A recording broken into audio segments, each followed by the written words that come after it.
Pelo menos 10 pessoas morreram e 35 ficaram feridas hoje num ataque ao centro de Kharkiv, a segunda maior cidade da Ucrânia. O alvo foi um prédio do governo na Praça da Liberdade. O enviado especial, Matias Brotero, está com todos os detalhes. Vamos conversar com eles. Matias, conta pra gente então como é que está a situação, né, por lá. O que você tem ouvido aí dos ucranianos depois desse triste ataque?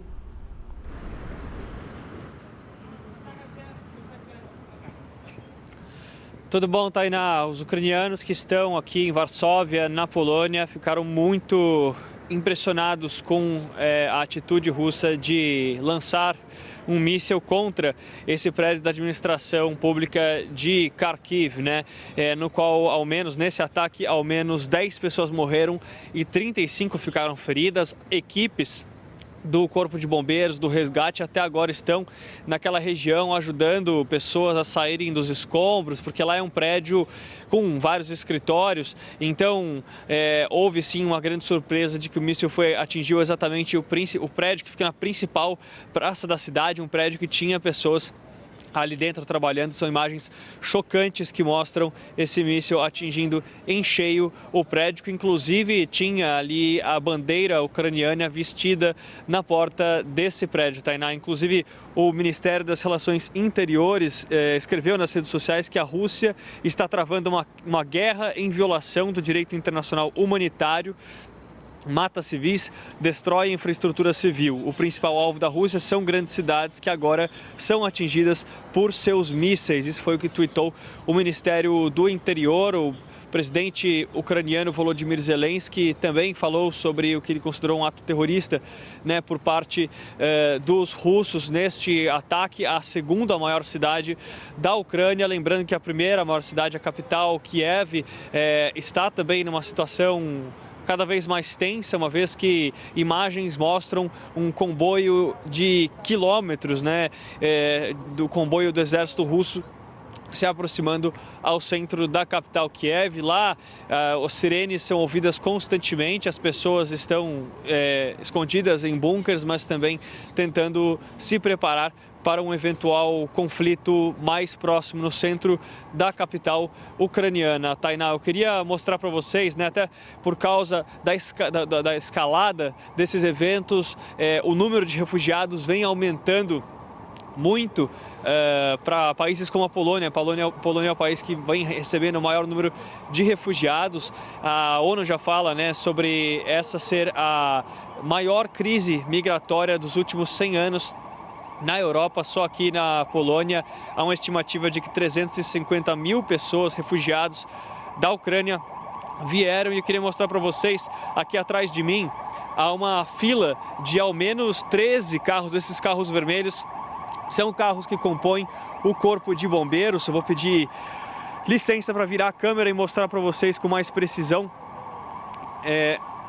esses carros, exatamente esse ônibus aqui, ó, que eu vou mostrar agora, está com muitos refugiados que chegaram aqui há pouco. Alguns chegaram ontem, outros estão aqui desde hoje mesmo, e aí esses ônibus e essas vans estão levando, né, os refugiados para os abrigos, que são ali casas de voluntários que ofereceram apartamentos, uma vaga durante alguns dias para esses refugiados, ou então mesmo para hotéis ou albergues, né? Então, há assim um fluxo muito crescente de imigrantes, de refugiados, perdão, deixando a Ucrânia em direção à Polônia, e a presença de todos esses carros vermelhos demonstra exatamente como esse fluxo migratório, esse êxodo está cada vez maior, né, Tainá?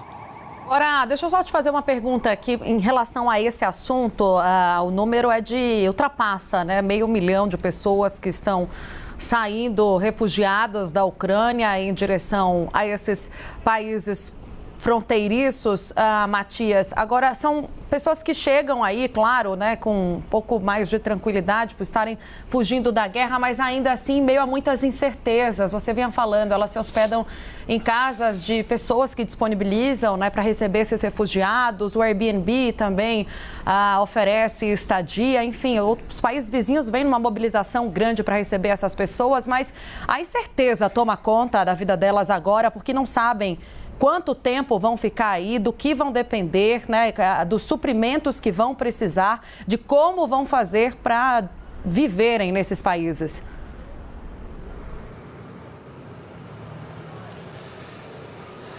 Sim, Tainá, e junto com, mesmo apesar das incertezas, né, a melhor saída para eles é justamente essa. Muitos países já indicaram que essas pessoas, né, de outras nacionalidades devem deixar a Ucrânia, devem deixar o país.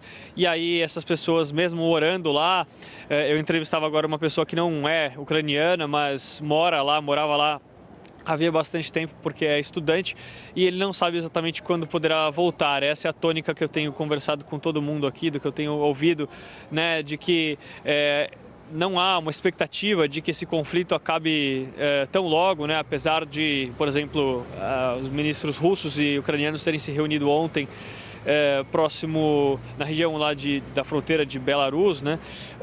E amanhã terem também um outro encontro, mas as conversas, o diálogo, de acordo com as pessoas que eu tenho ouvido aqui, a população refugiada, não há esperança no sentido de que isso termine tão logo, né? Então, por exemplo, uma pessoa que eu entrevistei agora disse que está pensando em ir para a Alemanha para terminar os estudos por lá, porque provavelmente não conseguirá voltar à Ucrânia e finalizar esse período acadêmico lá na Ucrânia, né, Tainá?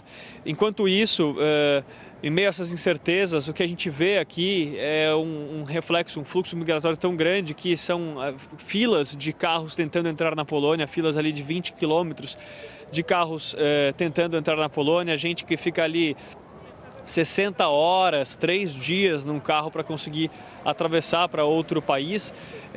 E a Polônia é o país que mais recebe neste momento os refugiados, para onde eles têm vindo mais, mas outros países da Europa também estão se mobilizando nesse sentido. O Reino Unido, por exemplo, segundo o primeiro-ministro Boris Johnson, pode receber 200 mil refugiados também. Haverá uma facilitação para a ida desses refugiados.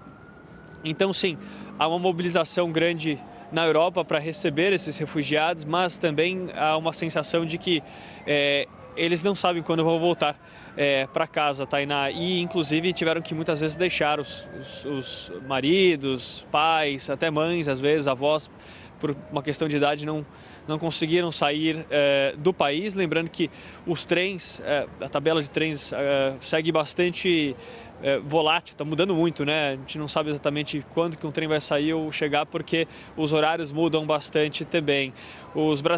Há brasileiros também na Ucrânia, né? E alguns que inclusive já chegaram na Polônia, mas também com bastante dificuldade. Conversava com alguns que relataram sobre como demorou para chegar aqui mesmo de trem, outros que estavam lá na Ucrânia e por causa da sirene, a sirene tocou, eles não puderam deixar a Ucrânia no período que estava previsto, Kiev especificamente, a capital da Ucrânia. Então, enquanto o fluxo aumenta, mesmo com o fluxo aumentando, mesmo com muitos refugiados saindo da Ucrânia, a realidade é que ainda há muitas pessoas que seguem no país tentando sair de lá, Tainá.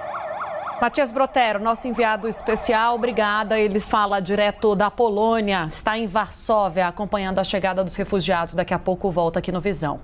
E a gente tem uma informação antes, eu ia seguir com a fala do presidente da Ucrânia, mas eu quero atualizar vocês sobre o que chega na nossa agência de notícias. O seguinte, os Estados Unidos afirmam que viram mais de 400 mísseis sendo disparados pela Rússia nessa invasão da Ucrânia a partir desta manhã. Essa informação é confirmada por um alto funcionário da defesa americana.